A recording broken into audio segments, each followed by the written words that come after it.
नमस्कार, आप देख रहे हैं न्यूज फॉर नेशन और मैं स्वाति पांडे आपके साथ। इस वक्त पूरा देश भगवा रंग में रंगा हुआ है। पूरे देश क्या विदेश के लोग चाहते हैं कि वो भारत आए और भारत में भी उत्तर प्रदेश के प्रयागराज जाए, क्योंकि महाकुंभ का मेला चल रहा है। महाकुंभ में जाए, संगम में त्रिवेणी में जाकर के डुबकी लगाए और अपने पापों का प्रायश्चित करें। अब इन सब के बीच जहां खूब राजनीति भी हो रही है हमारे देश में, विपक्ष लगातार महाकुंभ पर सवाल खड़े कर रहा है। इतना ही नहीं, पुलिस प्रशासन पर और यूपी सरकार की तरफ से, योगी आदित्यनाथ की तरफ से तमाम जितनी भी व्यवस्थाएं की गई है उसे लेकर के भी विपक्ष लगातार सवाल खड़ा कर रहा है। अब इन सब के बीच जो तस्वीर आपको दिखाएंगे, वो तस्वीर देखकर आप भी चौंक जाएंगे कि जहां एक तरफ विपक्ष सवाल खड़ा कर रहा है, तो वहीं दूसरी तरफ विपक्ष की तरफ से ही उनके ही नेता त्रिवेणी में जा रहे हैं, संगम में डुबकी लगा रहे हैं। हम बात कर रहे हैं बिहार के राजद की, जहां एक तरफ तेजस्वी यादव की तरफ से भी महाकुंभ को लेकर के सवाल खड़े किए गए, तो अब उनके ही प्रवक्ता महाकुंभ में पहुंच चुके हैं और तेजस्वी यादव के प्रवक्ता मृत्युंजय तिवारी जाकर के संगम में डुबकी लगा रहे हैं। आपको बताएं तो महाकुंभ का 27वां दिन चल रहा है। देश विदेश से जो सैलानी है वो महाकुंभ में पहुंच रहे हैं, त्रिवेणी संगम में घाट में जाकर के डुबकी भी लगा रहे हैं।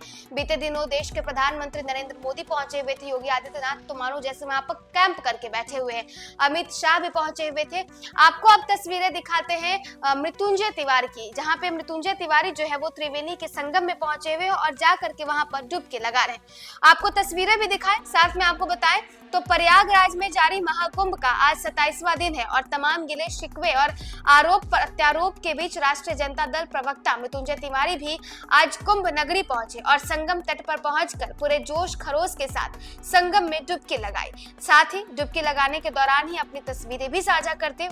उन्होंने ये साबित करने की कोशिश की है कि भले ही तमाम गिले शिकवे हो उत्तर प्रदेश सरकार और योगी राज के खिलाफ और व्यवस्था पर्याप्त न होने का राग अलाप रहे हो, पर साथ ही प्रयागराज महाकुंभ को लेकर तमाम बयानबाजी हुए हो, लेकिन अपनी धार्मिक पहचान के तहत उन्होंने संगम में डुबकी लगाकर ये साबित करने की कोशिश की है कि पावन गंगा में डुबकी लगाकर उन्होंने सनातन धर्म के अपने कर्तव्यों का निर्वहन किया है। तो देखिए, भले ही देश के प्रधानमंत्री हो या बिहार के राज्यपाल हो या फिर उत्तर प्रदेश के मुख्यमंत्री हो या फिर केंद्र गृह मंत्री अमित शाह क्यों ना हो, तमाम पक्ष के नेता जो है वो जब जहां पहुंच रहे हैं प्रयागराज में डुबकी लगाने के लिए, तो वहीं दूसरी तरफ विपक्ष भले ही सवाल खड़ी कर रहा हो, लेकिन फिर भी विपक्ष में सबसे पहले उत्तर प्रदेश के पूर्व मुख्यमंत्री और सपा सुप्रीमो अखिलेश यादव भी पहुंचे हुए थे। वो भी प्रयागराज के संगम में डुबकी लगाते हैं, उन्होंने भी अपनी तस्वीरें साझा की और अब राजद के प्रवक्ता मृत्युंजय तिवारी पहुंचे हुए हैं और वहां पहुंच करके वो भी स्नान करते हुए नजर आ रहे हैं। क्या कुछ उनकी तस्वीरें महाकुंभ से निकलकर सामने आई है, जरा देखिए।